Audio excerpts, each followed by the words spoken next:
Hello ദോസ്തവും നമസ്കാരം. എല്ലാവർക്കും പുതിയൊരു വീഡിയോയിലേക്ക് സ്വാഗതം. ക്യാപ്ഷനിൽ പറഞ്ഞ പോലെ നമ്മൾ ഇന്ന് കിണ്ണം കാച്ചി തരി കാച്ചിയത് അഥവാ റവ കാച്ചിയത് ഉണ്ടാക്കാനാട്ടാ പോണത്. ഇത് ഇന്ന് തയ്യാറാക്കുന്നതിന്റെ മാതാശ്രീയാണ് കേട്ടോ. അതിനാവശ്യമുള്ള സാധനങ്ങളാണ് ഈ കാട്ടിക്കൊണ്ടിരിക്കുന്നത്. നല്ല വറുത്തെടുത്ത റവ, അതേപോലെ തന്നെ വിളഞ്ഞ തേങ്ങയുടെ പാല്, രണ്ടും ഒന്നും പാല് വേണം. അതേപോലെ തന്നെ സേമിയ നല്ല നെയ്യിൽ വറുത്തെടുത്തത് കുറച്ച് മതി. ഇത് റെഡിമെയ്ഡ് പാക്കറ്റ് വാങ്ങിക്കാൻ കിട്ടും. ഞങ്ങളിത് വറുത്തെടുത്ത് മാറ്റി വെച്ചതാണ്, വീഡിയോ ലെങ്ത് കൂടണ്ടെന്ന് വിചാരിച്ചിട്ട്. പിന്നെ ആവശ്യമുള്ള മറ്റ് ചേരുവയാണ് ചെറിയ ഉള്ളി, 4-5 ചെറിയ ഉള്ളി അരിഞ്ഞത്, ഏലക്കായ, നല്ല മണമുള്ള ഏലക്കായ ആയിക്കോട്ടെ. അതേപോലെ തന്നെ കപ്പലണ്ടി അല്ലെങ്കിൽ ഈ അണ്ടിപ്പരിപ്പോ ബദാമോ നിങ്ങൾക്ക് ഏതെങ്കിലും നട്ട്സ് ഒക്കെ ചേർക്കാൻ പറ്റുമെങ്കിൽ അതൊക്കെ ചേർക്കാം. അതേപോലെ തന്നെ നല്ല നാടൻ നെയ്യ്, നമ്മൾ മിൽമയുടെ നെയ്യാണ് ഉപയോഗിക്കുന്നത്. നമ്മളെ നാടിന്റെ നെയ്യായത് കൊണ്ട് തന്നെ നാടൻ നെയ്യ് എന്ന് ഞാൻ പറഞ്ഞത്. ഇതൊക്കെയാണ് ഇതിന്റെ മെയിൻ ഇൻഗ്രീഡിയൻസ് എന്ന് പറയുന്നത്. അതൊക്കെ ഞാൻ ഒരു പാത്രത്തിൽ മാറ്റി വെച്ചിട്ടുണ്ട്. ഇതിൽ നമുക്ക് ശർക്കരയോ പഞ്ചസാരയോ ഒക്കെ ചേർക്കാട്ടോ. ഞങ്ങൾ പഞ്ചസാരയാണ് ചേർക്കാറ്, അതുകൊണ്ടാണ് പഞ്ചസാര കാണിക്കുന്നത്. നിങ്ങൾക്ക് പഞ്ചസാര താല്പര്യമില്ലാത്തവരാണെങ്കിൽ ശർക്കര ഒക്കെ ഇതിൽ ചേർക്കാവുന്നതാണ്. റമദാൻ മാസത്തിൽ ഞങ്ങളുടെ വീട്ടിൽ 30 ദിവസം ഉണ്ടാക്കുന്ന ഒരു വിഭവമാണ് ഈ തരി കാച്ചിയത്. എല്ലാവർക്കും ഇഷ്ടപ്പെട്ട ഒരു വിഭവം തന്നെയാണ്. പ്രത്യേകിച്ച് വീട്ടില് ഉപ്പാക്കും ഉമ്മാക്കും പിന്നെ എനിക്കൊക്കെ വളരെ താല്പര്യമാണ്. അടികട്ടിയുള്ള പാത്രത്തിലാണ് കേട്ടോ അത് തയ്യാറാക്കുക. ആദ്യം തന്നെ ഈ രണ്ടാം പാൽ എടുത്തിട്ട് പാത്രത്തിൽ ഒഴിച്ചിട്ട് ചൂടാക്കണം. നന്നായി ചൂടായി വരുമ്പോൾ അതിലേക്ക് ഉപ്പ് ചേർക്കുക. ആവശ്യത്തിനുള്ള ഉപ്പ് ചേർത്തതിന് ശേഷം പഞ്ചസാരയും ചേർത്ത് നന്നായി ഇളക്കി യോജിപ്പിക്കുക. ഈ ഇളക്കിക്കൊണ്ടിരിക്കല് എന്ന് പറയുന്നത് ഇതിന്റെ മെയിൻ ഘടകമാണ് കേട്ടോ.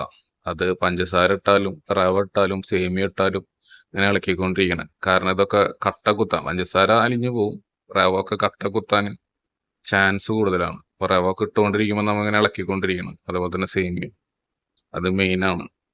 ഇതൊന്ന് തിളച്ചു വരണ സമയത്ത് ഇതിലേക്ക് നല്ല മണമുള്ള ഏലക്കായ പൊട്ടിച്ചിട്ട് കൊടുക്കണം. ചതച്ചിട്ട് കൊടുത്താലും മതി. എന്നിട്ട് പിന്നെ നമ്മൾ വറുത്ത് മാറ്റി വെച്ചിട്ടുള്ള റവ കുറേശ്ശായിട്ട് യോജിപ്പിച്ച് ഇളക്കിക്കൊണ്ടിരിക്കണം. എനിക്ക് റമദാൻ മാസമായി കഴിഞ്ഞാൽ നൊസ്റ്റാൾജി അടിക്കുന്ന ഒരു വിഭവം കൂടിയാട്ടോ തരി കാച്ചിയത്, പ്രത്യേകിച്ച് ഉമ്മ ഉണ്ടാക്കിയത്. കാരണം നമ്മളെ ചെറുപ്പം മുതലേ അത് കഴിച്ചിട്ട് നമുക്ക് ആ റമദാൻ മാസത്തിൽ അത് കിട്ടുക എന്ന് പറയുന്നത് തന്നെ വലിയ കാര്യമാണ്.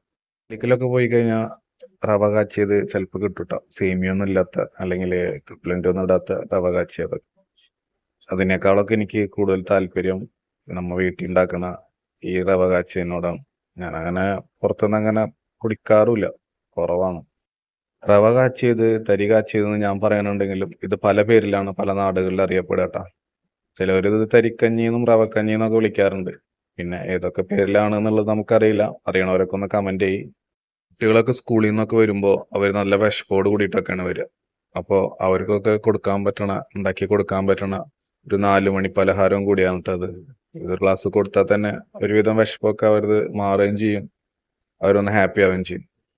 ഉമ്മാക്ക് വീഡിയോ എടുക്കണ കാരണം തോന്നണ അവിടെ സ്പീഡ് കിട്ടണില്ല. ഒരു കൈ കൊണ്ട് ഇത് കോരിയിടലും ആ കൈ കൊണ്ട് തന്നെ തിളക്കലും കൂടെ ആകുമ്പോൾ നടക്കണില്ല. പിന്നെ വീഡിയോ എടുക്കണ കാരണം എനിക്കും അങ്ങനെ അങ്ങോട്ട് സഹായിക്കാൻ പറ്റില്ല, കാരണം അതിൻ്റെ ഒരു ക്ലാരിറ്റി പോകും. നിങ്ങൾ കാണുന്നത് യൂട്യൂബ് ചാനലിൽ നിന്നാണെങ്കിൽ ഞങ്ങളുടെ യൂട്യൂബ് ചാനൽ ഒന്ന് സബ്സ്ക്രൈബ് ചെയ്യണം, ലൈക്ക് ചെയ്യണം. നിങ്ങളെ വിലപ്പെട്ട അഭിപ്രായങ്ങളൊക്കെ ഒന്ന് രേഖപ്പെടുത്തണം. നിങ്ങളെ സപ്പോർട്ടിങ് ഒക്കെ ഞങ്ങൾക്ക് ആവശ്യമാണ്, മറക്കരുത്. അതേപോലെ തന്നെ ഫേസ്ബുക്കിൽ നിന്നാണെങ്കിൽ ഫേസ്ബുക്കിൻ്റെ പേജ് ഒന്ന് ഫോളോ ചെയ്തോളൂ, ലൈക്ക് ചെയ്തോളൂ, അഭിപ്രായങ്ങൾ കമൻ്റായി രേഖപ്പെടുത്തിക്കോളൂ. എല്ലാത്തിലും എൻ്റെ കൈ എത്തില്ല എന്നുണ്ടെങ്കിൽ ഒന്നിനും അതിൻ്റെതായ ഒരു ടേസ്റ്റും കിട്ടില്ല എന്നാണ്. അതുകൊണ്ട് ഞാൻ തന്നെ അത് ഇളക്കി കൊടുക്കുകയാണ്. എൻ്റെ ഉമ്മയുടെ പേര് ഒരു വെറൈറ്റി പേരാണ് കേട്ടോ. അതൊരു പക്ഷേ ഈ നാട്ടിൽ തന്നെ വേറെ ഉണ്ടോയെന്ന് അറിയില്ല. നാട്ടിലല്ല, നമ്മളെ ഈ ലോകത്ത് തന്നെ വേറെ ആർക്കെങ്കിലും ഉണ്ടോയെന്ന് അറിയില്ല. എൻ്റെ ഉമ്മയുടെ പേര് ഷംസുമ്മ എന്നാണ്. നിങ്ങളെ നാട്ടിലോ അല്ലെങ്കിൽ നിങ്ങൾ അറിയണോടത്തോ ഇതേ പേരുള്ള ആരെങ്കിലും ഉണ്ടെന്നുണ്ടെങ്കിൽ ഒന്ന് കമന്റ് ചെയ്യണം. ചെറുപ്പം മുതലേ ഉള്ള എൻ്റെ ഒരു സംശയമാണ്, എൻ്റെ ഉമ്മാക്ക് മാത്രമാണോ ഈ ലോകത്ത് ഈ പേരുള്ളത് എന്ന്. ഷംസുമ്മ എന്ന് പറയണ ഈ പേര് നിങ്ങളുടെ നാട്ടിലൊക്കെ ആർക്കെങ്കിലും ഉണ്ടെന്നുണ്ടെങ്കിൽ ഒന്ന് കമന്റ് ചെയ്യണണ്ടാ.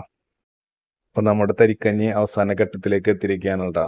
എല്ലാതും വെന്ത് നന്നായി കുറുകിക്കൊണ്ട് വരുന്നുണ്ട്.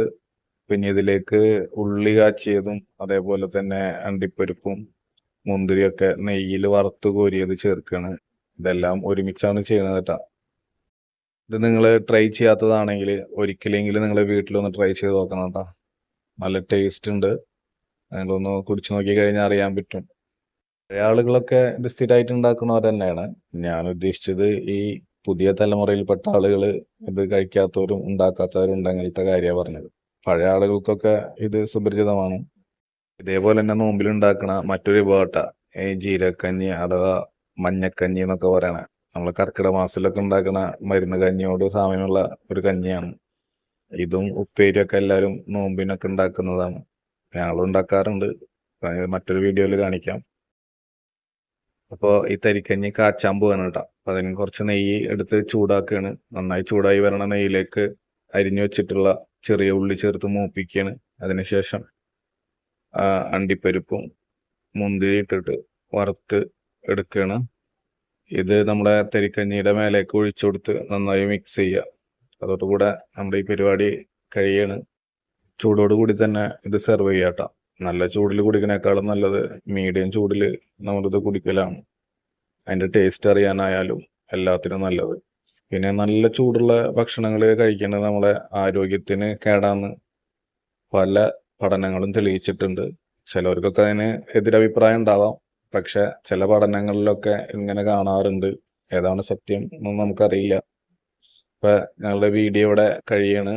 പുതിയൊരു വീഡിയോയുമായി ഞങ്ങൾ വീണ്ടും വരുന്നതാണ്. പറഞ്ഞ പോലെ എല്ലാവരും സപ്പോർട്ട് ചെയ്യണം. നിങ്ങൾ കാണുന്നത് സബ്സ്ക്രൈബ് ചെയ്യാതെയാണെങ്കിൽ അതൊന്ന് സബ്സ്ക്രൈബ് ചെയ്ത് ഞങ്ങളെ സഹായിക്കണം. കമൻറ്റ് ചെയ്യണം. പുതിയൊരു വീഡിയോയുമായി വീണ്ടും കാണാം. അതുവരെ എല്ലാവർക്കും ബായ്.